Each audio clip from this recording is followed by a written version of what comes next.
Buenas noches, ¿cómo les va? Bueno, nuevamente, como siempre, los lunes, un poco después de las 22, acá por Somos Rosario, en esto que se llama De Buena Fuente. Esta noche tenemos dos invitados. El primero es un ministro de la Corte Suprema de Justicia de la provincia de Santa Fe, un hombre, bueno, con una larga trayectoria en el derecho, profesor universitario, especialista en derecho penal, ha sido incluso decano de la facultad, por supuesto docente, que es el doctor Daniel Herbeta. Y como segundo invitado lo tenemos al doctor Nicolás Gianelloni, que es secretario de Economía Social de la Municipalidad de Rosario. Con el primero, por supuesto, vamos a hablar de todo el tema judicial, que es un tema que nos preocupa, nos apasiona y nos interesa a los argentinos. Y con Nicolás Gianelloni, por supuesto, vamos a hablar de la situación que estamos pasando, cómo están los diversos sectores en la ciudad y qué es lo que hace la municipalidad. Que bueno, vamos a escuchar porque hace muchas cosas, y cosas muy interesantes que a lo mejor usted se tiene que enterar, porque cuando el Estado quiere, hace cosas para mejorar el nivel de vida, hace cosas no interviniendo como una economía socialista, no hace falta eso. Basta que el Estado tenga el propósito y trate de manejar la equidad en el mercado. Bueno, Daniel Herbeta, gracias por venir. Tanto tiempo, ¿cuánto? Hace mucho que no venía. Sí, hace, no sé, un par de años. Sí, un año y pico, casi dos. Por eso agradecido también de la invitación. No, pero no agradecido, al contrario, nosotros. Bueno, vos fuiste uno de los primeros invitados en este programa, sí. Lo iniciamos con Pablo Trivioli, porque bueno, el tema de la justicia es todo un tema, ¿no? Salió un interesante artículo, creo que fue en La Nación del sábado, que hablaban sobre Montesquieu, ¿no? Y la división de poderes, es decir, lo importante que es la división de los poderes, porque es la manera de no caer en el autoritarismo, es la manera en que la democracia se equilibra. Y el Poder Judicial tiene una importancia, yo creo, sustancial. Como hoy, por ejemplo, en Argentina, donde hemos estado asolados por temas de los delitos comunes, pero también por los delitos cometidos en el Estado. Así que, a ver... Bueno, el rol, dicen que el siglo XXI es el siglo del Poder Judicial. Claro. De modo que el rol de la justicia hoy, y aparte está a la vista, ¿no? Cualquiera que abra un diario, que prenda un televisor, no solo en la Argentina, en cualquiera de los países de la región, incluso en el mundo entero, la justicia ha adquirido un protagonismo enorme porque además cada vez más se canalizan los reclamos y las demandas sociales a través de la justicia. Y esto obviamente exige un doble esfuerzo, ¿no? Porque hace a la esencia republicana y al funcionamiento de la democracia una justicia independiente. Sí. Además garantiza, cuando la justicia es efectiva, garantiza ese equilibrio que es fundamental. La justicia tiene que, en primer lugar, tener esa condición de independencia, que no es un privilegio de los jueces. La independencia de la justicia es una garantía de los ciudadanos. Que haya una justicia independiente es garantía del ciudadano, no es ningún privilegio de quienes ocupan un cargo en el Poder Judicial. Pero además, bueno, se necesita una justicia comprometida, que esté a la altura de los tiempos y que genere credibilidad. Y no es sencillo generar credibilidad porque generalmente a la justicia se le pide, la gente le pide que le cuente la verdad. Y la verdad que la verdad es hasta un problema filosófico, ¿no? No siempre la justicia está en condiciones de poder llegar a la verdad. Pero bueno, debe hacer un esfuerzo enorme, por mantener su independencia, un esfuerzo enorme por no burocratizarse. La burocracia es en términos peyorativos, no como categoría sociológica. Es decir, Weber decía burocracia, creó el término, pero él decía que cuando se enfermaba era burocratismo. Claro, exactamente. Por eso hago la aclaración, no la burocracia como categoría sociológica, sino en un sentido peyorativo. El burócrata es alguien que tiende a mesetarse, que tiende siempre a buscar la solución fácil porque es la más cómoda, que tiende a esquivarle a los problemas o que, peor aún, tiende muchas veces, frente a una solución, a encontrar un problema. O sea, en lugar de buscarle la solución al problema, le busca el problema a la solución. Entonces se termina enredando Y un poco de esto también tiene que ver con, y hace a uno de los problemas estructurales de la justicia, y un poco de esto también tiene impacto en lo que es la demora o la mora judicial, ¿no? Una justicia burocratizada generalmente es una justicia lenta. Una justicia lenta, una justicia que no llega, no es justicia, se dice. De modo que creo que uno de los grandes desafíos es no solo el compromiso de independencia, que es como decir un funcionario tiene que ser honesto, bueno, pero no hay que admirarse, es una condición natural, esencial. Un juez tiene que ser independiente, bueno, no puede ser juez, de lo contrario. Lo que debe lograr además la justicia, y los jueces en particular, es ganar en eficacia y en rapidez en la respuesta, ¿no? Porque la impunidad no es solo, en el caso, por ejemplo, de la justicia penal, pero también tomemos los otros fueros. La impunidad no es solo no castigar un delito, vale como ejemplo para el otro fuero, ¿no? También hay impunidad, una forma de impunidad que es cuando el Estado no da respuesta institucional a un problema. Cuando prolonga, demora, prolonga, tira ese problema en el tiempo y la gente no encuentra respuesta. Por más que la sentencia sea ejemplar, la mora, si llega muy tarde, claro, la mora en la sentencia deteriora el valor intrínseco de la sentencia. Ahora, a ver, podemos hacer tres grandes grupos dentro de la justicia, hablar y decir, bueno, la justicia penal, la civil y comercial, y la laboral. Tienen distintos problemas. La laboral ha estado atosigada, taponada. Bueno, ahora por ahí hay una ley que está por sancionar, la reforma. Y las ART sobre todo, porque, a ver, un poco se hacía industria al juicio. Y eso, por lo menos desde mi punto de vista, creo que perjudica mucho al operario, al obrero, al empleado, al trabajador.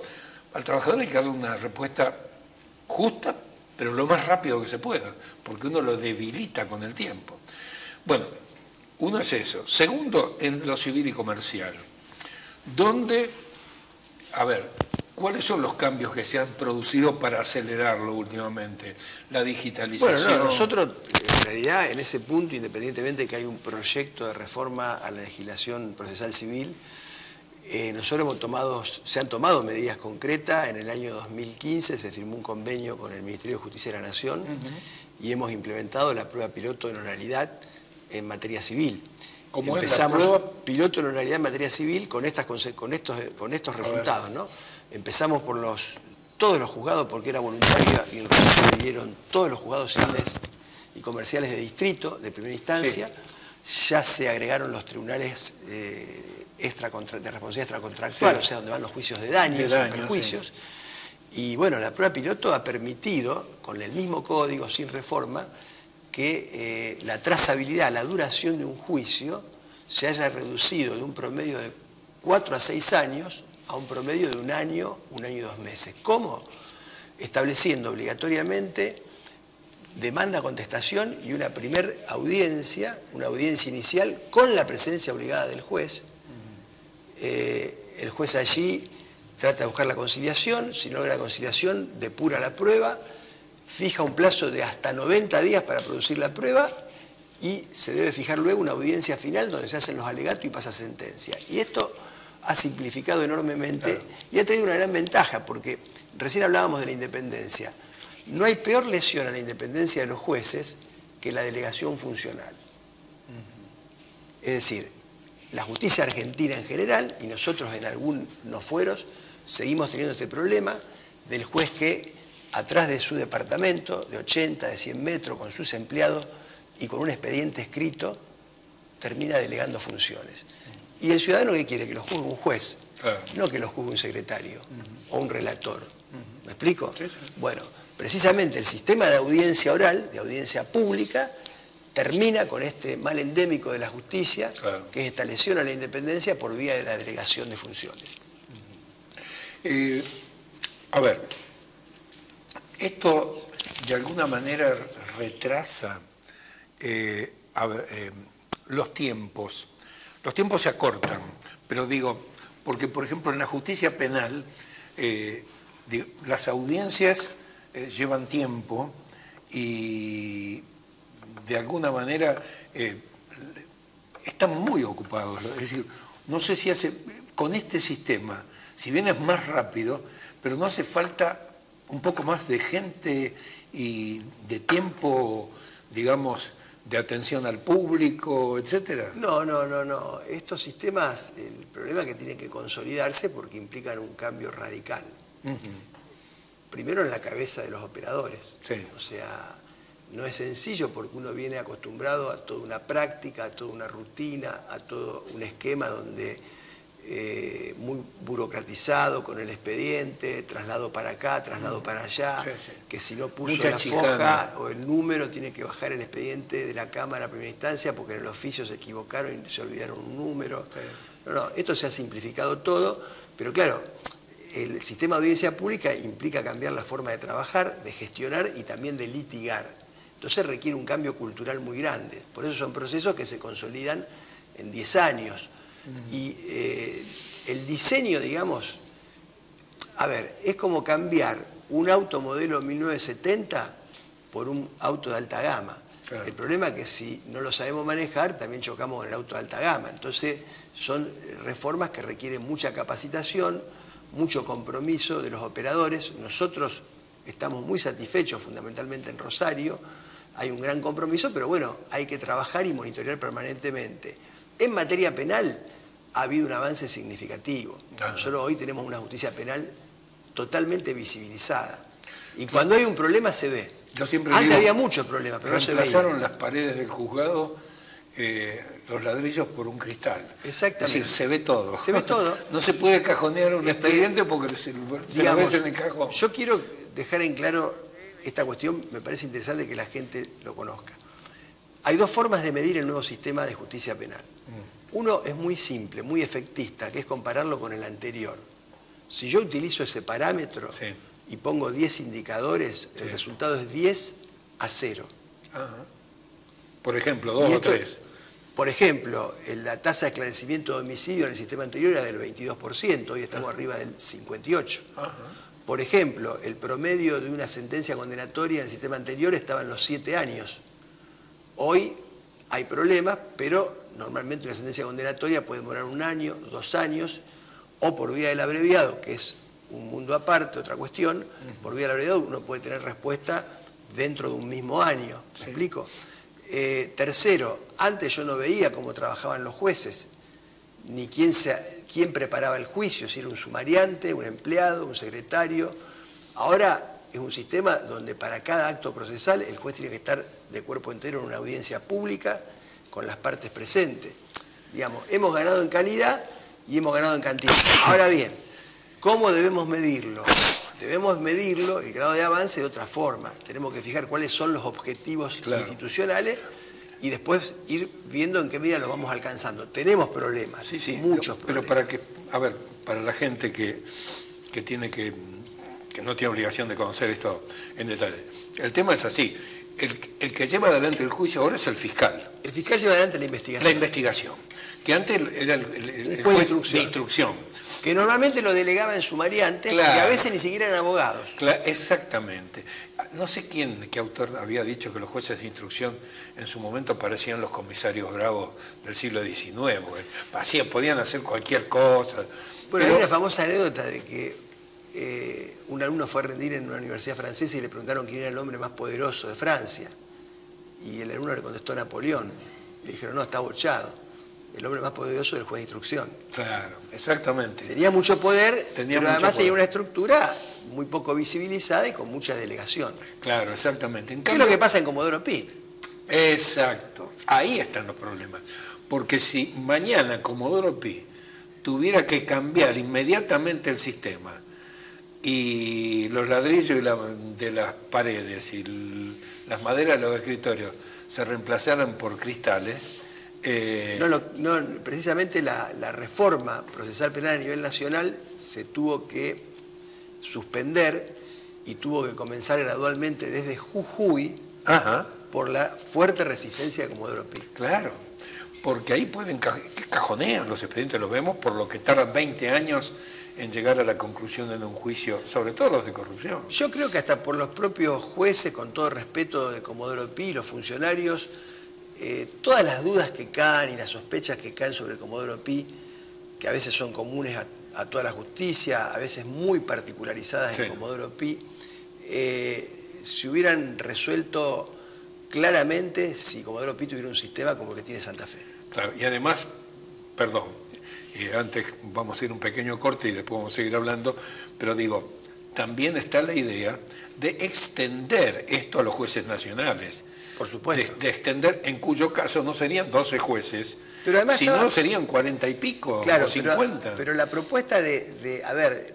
para que la gente entienda, de tener una justicia pública que se vea con el juez presente mirando a los ojos, en lugar de una justicia casi secreta, escondida en un departamento con expediente que nadie puede acceder. Bueno, esto formaba parte del programa de Justicia 2020. Claro. El gobierno lo ha impulsado, pero tuvo resistencias muy fuertes y tuvo que disponer una implementación progresiva, comenzando por Jujuy. Sí. Lo que pasa es que empezamos por Jujuy, para llegar a Capital Federal. Para llegar a la Capital Federal quedan unos cuantos kilómetros. Va a quedar nos va a llevar un tiempo.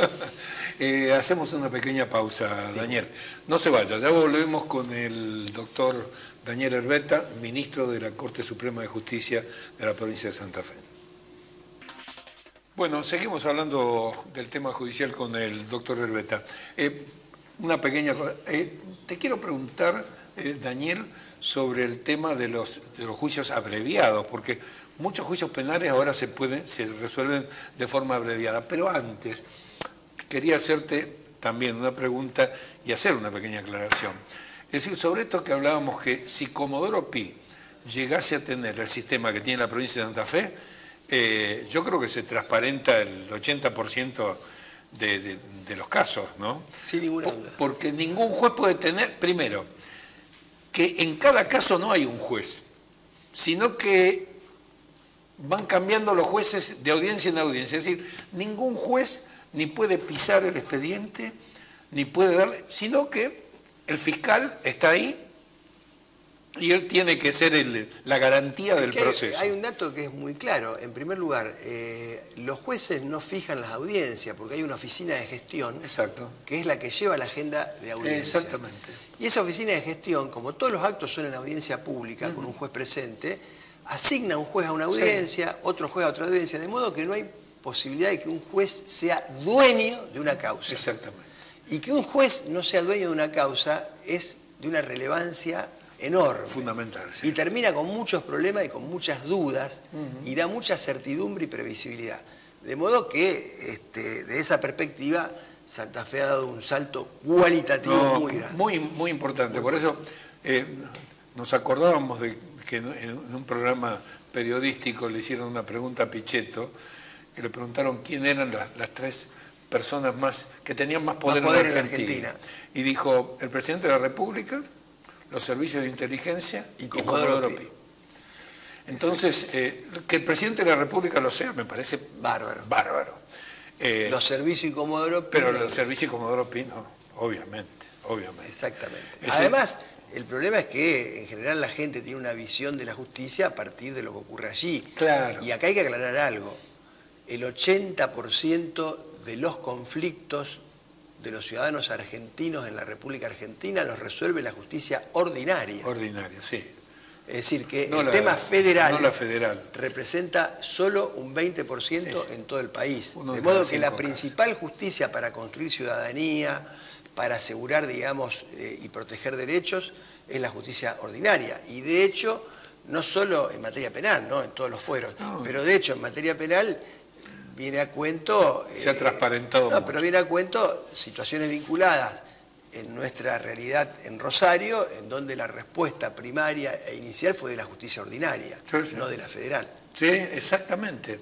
Fíjate vos que los casos, en el caso de los monos, los que lo terminaron metiendo preso fue la justicia ordinaria, que no tiene en realidad jurisdicción en el tema del narcotráfico. Fue por otros delitos, por delitos comunes. Pero por eso lo encontró por delitos comunes, porque como decía... Y fue también la que sufrió las balaceras, etc. Le sufrieron los tiros y todo lo demás. Ahora, me acuerdo que de la Sota, ¿no? que fue gobernador de Córdoba, sí, con ese gracejo que tienen los cordobeses, decía, bueno, dice, en realidad nosotros la justicia ordinaria provincial, a los narcotraficantes les podemos tirar pero hasta las rodillas. Dice, la que tiene el arma para pegarle un tiro acá en el medio de la cabeza es la justicia federal, que a su vez es una justicia muy poco asistida operativamente. Es decir, si vos mirás la cantidad de fiscales que tenemos, los investigadores que disponen, bueno, están tapados, absolutamente. Bueno, yendo al tema de esto de los juicios abreviados. Bueno, el abreviado es una alternativa necesaria en un sistema, digamos, de audiencias públicas donde se supone que el fiscal debe llevar a juicio casos, digamos, que ameriten y sea necesario ventilar, digamos, públicamente. Y el abreviado es un recurso que se presenta cuando la evidencia es tan contundente, claro, la evidencia que existe es de tal peso que se torna innecesario, digamos, el debate, el desgaste que implicaría, sí, la realización del juicio. Por eso con el abreviado hay que tener un poco de cuidado, porque el abreviado es una condena prácticamente sin juicio, y por ello requiere primero que haya una evidencia fuerte, que se plantee en la audiencia oralmente, el fiscal indique cuál es esa evidencia, que haya conformidad del imputado, que no haya duda que el defensor haya podido controlar la evidencia y que obviamente haya una solución que le represente alguna alternativa al imputado, porque si el imputado también nos permite a nosotros ahorrar el juicio, se supone que algún beneficio dentro de los márgenes legales tiene que tener. Digamos, esto no es negociar impunidad con un imputado, sino que esto es una negociación dentro de la legalidad, dentro de las escalas. Perdón, como cuando un banco ve que es un deudor, bueno, va tratando de darle lo que puede, tiene voluntad de pago, entonces cuando le tiene que hacer un plan de pago se lo hace más. El problema del abreviado, ¿cuál es? Digamos, un abreviado de buena calidad, bien hecho, es mucho mejor que un juicio de los que teníamos antes. Sí, por supuesto. El problema del abreviado es evitar tres grandes riesgos. Uno, que no se use como un elemento extorsivo si uno tiene al imputado en prisión preventiva durante mucho tiempo. Claro. En el opuesto, que no se termine el abreviado siendo un acuerdo sin control de los jueces que termine generando impunidad. Eso. Y termine generando acuerdos por fuera de la legalidad, por fuera de los márgenes legales. ¿Cómo actúa el juez en el abreviado? Bueno, acá hay una discusión. La Corte en ese sentido ahora está por fallar. Yo tengo una posición ya fijada precisamente en un abreviado que fue el de este caso tan sonado de Rosario. Yo creo que el juez del abreviado es un juez que tiene que ejercer un claro control jurisdiccional. Claro. ¿Por qué? Porque además el juez tiene que dictar una sentencia producto del abreviado y esa sentencia tiene que estar fundada. Para estar fundada, motivada, porque si no es nula, el juez tiene que conocer perfectamente, en la audiencia le tienen que hacer saber cuáles son las evidencias de cargo que acreditan con certeza el hecho, la culpabilidad y la calificación. De modo que si la calificación es robo calificado, no puede venir un acuerdo por hurto. Claro. ¿Me explico? Y el juez no puede ser un escribano que homologue un acuerdo de parte, porque los jueces no son escribanos. No. Si los jueces fuesen escribanos, no le pagamos el sueldo del juez, traemos un prosecretario, le damos funciones fedatarias y que certifiquen el acuerdo. Entonces el acuerdo hay que controlarlo. O sea que el primer control lo tiene que tener el juez. Hay un control de admisibilidad respecto a lo formal y un control de procedencia donde el juez tiene que controlar la legalidad de la actuación del fiscal y del defensor. ¿Me explico? Y evitar, digamos, porque incluso el juez puede llegar a absolver. Claro. Si ve que en un abreviado, por ejemplo, no hay evidencia o la evidencia que se utiliza es respecto de un hecho que no es delito. No tiene, claro. ¿Me explico? Sí. De modo que si el juez puede absolver, si él entiende que no hubo delito, bueno, obviamente el juez no es un homologador, no es un referí que está para ver si... Que puede ser una discusión sobre los agravantes, por ejemplo. Puede ser una discusión en el caso de los agravantes. Es decir, y el otro problema del abreviado es que no se burocraticen los operadores, o sea, el fiscal y el defensor, porque a veces uno corre el riesgo de decir, che, mirá, para no ir a juicio oral, busquemos un acuerdo. No. Además hay un criterio que hay que dejarlo bien en claro. Hay casos en donde yo creo que el Ministerio Público Fiscal, y en esto los fiscales, por lo menos la conducción de los fiscales lo tiene claro, hay casos que no pueden ir a un abreviado. La muerte de Kennedy no podría ir a un juicio abreviado. La muerte de Kennedy hay que ventilarla en un juicio público y oral. Como que lo vea la gente. Strepitum forum. Exactamente. Daniel, te agradezco muchísimo, sobre todo porque nosotros pensamos que a la gente hay que explicarle todos los mecanismos y todas las cosas para que no caiga como a veces en la linealidad que le hacen caer alguna gente que comenta o critica cosas. Es decir, para que la gente pueda criticar con elementos que solventen la decisión que va a tomar después. Y creo que eso es una cuestión importante. Vos has explicado muchas cosas. La justicia y la seguridad son o involucran problemas muy complejos, entonces reducirlos linealmente siempre nos lleva a caminos equivocados. Exactamente. Muchas gracias por venir, Daniel. Muchísimas gracias. Bueno, usted lo escuchó al doctor Daniel Herreta, ministro de la Corte Suprema de Justicia de la provincia de Santa Fe.